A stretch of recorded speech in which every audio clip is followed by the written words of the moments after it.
Genshin Impact itu nyelamatin game gacha, tapi di saat yang sama dia juga ngerusak semuanya.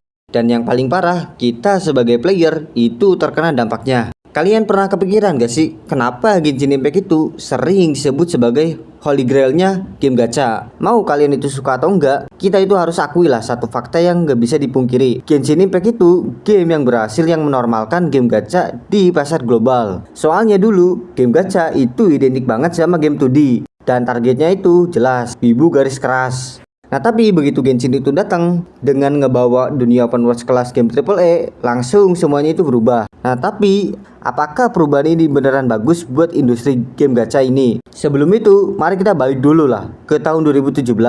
Waktu MiHoYo itu nekat lah ngeluarin modal 100 juta dolar buat bikin Genshin. Ini tuh judi paling gila lah dalam sejarah mereka.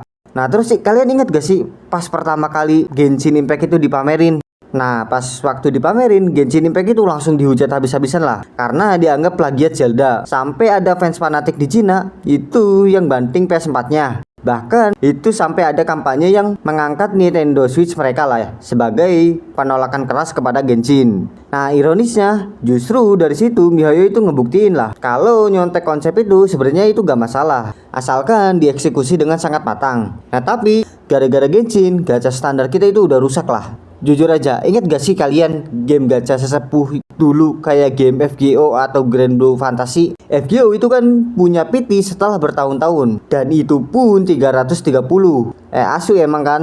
Nah tapi pas Genshin itu datang dengan ngebawa PT di angka 90-an, tiba-tiba 100 PT itu dianggap normal. Sekarang kalau ada game baru rilis dengan PT di atas 100 atau setiap ganti banner PT-nya dihapus, itu langsung dicap pelit atau game kikir. Nah tanpa sadar MiHoYo itu bikin kita jadi player yang lebih manja, tapi di sisi lain juga lebih manusiawi. Dan dampaknya itu gak berhenti di situ aja. Soal reward atau yang sering kita sebut ya bancos lah ya. Ekspektasi player zaman sekarang itu jadi gila-gilaan. Kalian masih ingat gak sih drama anniversary pertama Genshin? Rating di Play Store itu anjlok ya kan, karena player itu ngerasa rewardnya gak sebanding. Nah jadi kesimpulannya itu Genshin Impact itu emang penyelamat game gacha. Tapi karena gamenya itu terlalu bagus, dia juga bisa dianggap sebagai perusak game gacha, karena bikin standar orang itu benar-benar tinggi lah ya buat developer lain. Nah tapi menurut kalian gimana?